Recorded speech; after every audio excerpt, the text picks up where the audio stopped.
मित्रों, नमः संस्कृताय। आप सभी का हमारे YouTube चैनल में स्वागत है।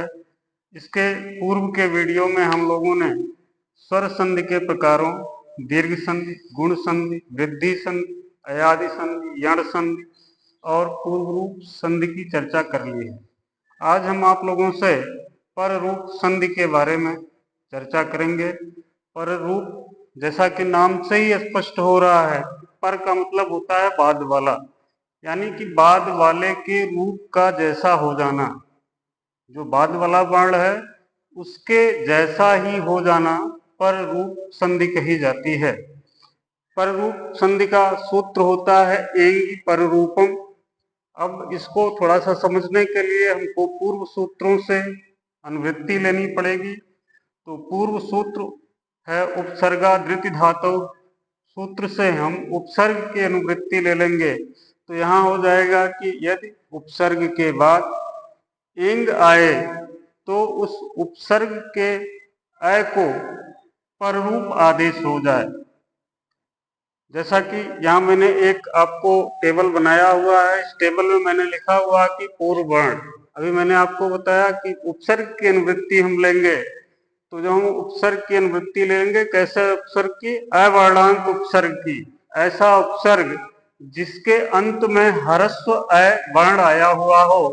यदि ऐसा उपसर्ग पूर्व में है और पर में ए ओ से प्रारंभ होने वाली कोई धातु है तो इस अ को यानी ह्रस्व अ को पर रूप आदेश हो जाए।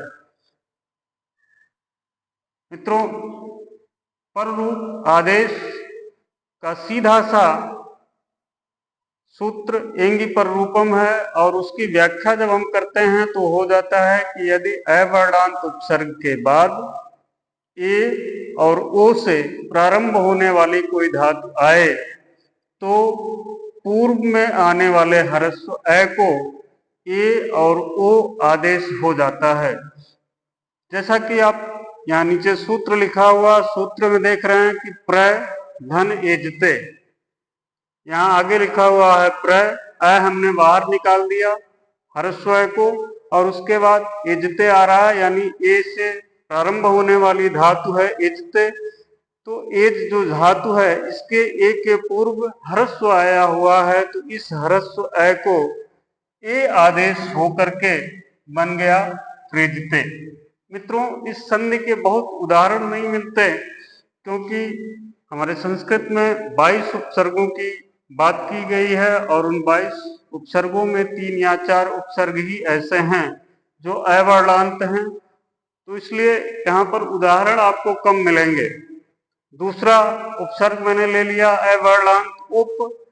उप के अ को हम बाहर निकाल लेंगे, उसके बाद ओ धातु से ओ से प्रारंभ होने वाली धातु है, तो ये अ ओ के जैसा हो जाएगा और ओ के जैसा होकर के प्रयोग बन जाएगा उपोषित। आगे मैंने एक उदाहरण और लिया प्रधन ओषत।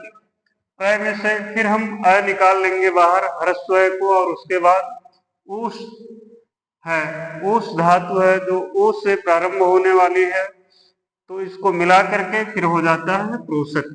इसी प्रकार अवधन ए ही है, यहाँ भी ए से प्रारंभ होने वाली धातु है और यहाँ वर्ण अंत में जो आया है वो ह्रस्व आया हुआ है, तो इस ह्रस्व अ को ए आदेश होकर के अवेग प्रयोग बन जाता है। मित्रों, पूर्व रूप और पर रूप में थोड़ा सा अंतर है। पूर्व रूप में क्या होता है?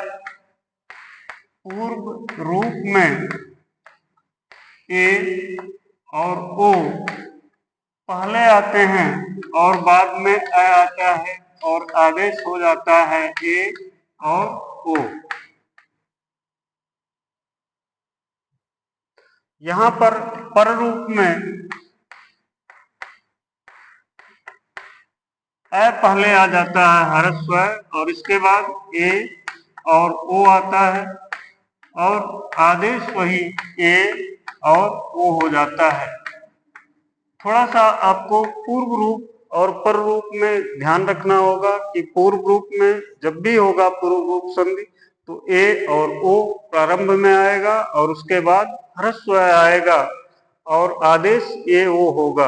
पूर्व पर रूप में अ पहले आ जाएगा और ए और ओ बाद में आएगा और इसको फिर आदेश ए और ओ हो जाए। पूर्व रूप की एक और पहचान है मित्रों, कल मैंने आपको उदाहरण बताया था हरे धन और, जब हम इसको मिला दे रहे थे, यहाँ ये पद है, पद के अंत में ए आया हुआ है और उसके बाद ह्रस्व अ है, तो ए के बाद अ आ रहा है, तो इसको पूर्व रूप आदेश हो करके फिर बन जाएगा हरेव। और जब भी हम पूर्व संधि करते हैं, पूर्व रूप संधि, तो यहाँ ये अवग्रह लगा देते हैं, जो इस बात का प्रतीक होता है कि यहाँ कभी अ का अस्तित्व था, जो अब पूर्व रूप होकर के ए में सम्मिलित हो गया है। तो आपको ये अवग्रह सबसे बड़ा पहचान आपको मिल जाएगा कि ये पूर्व रूप संधि है। हालांकि यह अवग्रह लिखना आवश्यक नहीं है, लेकिन अधिकांश ऐसा पाया जाता है कि जब पूर्व रूप संधि हो जाती है तो अ के स्थान पर अवग्रह लगा दिया जाता है, जिससे यह द्योतित हो जाता है कि यहाँ पर अ वर्ण था और यह पूर्व रूप संधि है। मित्रों, इसके और तमाम सारे उदाहरण आपको पूर्व रूप पर रूप के मिलेंगे, जिनको आप अपने किताबों से अभ्यास करिएगा। अभ्यास करने के बाद आपको लगेगा कि यह आसान है। यह वीडियो आपको कैसा लगा मित्रों, यह आप हमको कमेंट में जाकर के बता सकते हैं। साथ ही जिन मित्रों ने अभी तक हमारे YouTube चैनल को सब्सक्राइब नहीं किया है, वे मित्र इसको सब्सक्राइब कर लें, जिससे आपको इस तरह की ज्ञानवर्धक वीडियो प्राप्त होती रहे।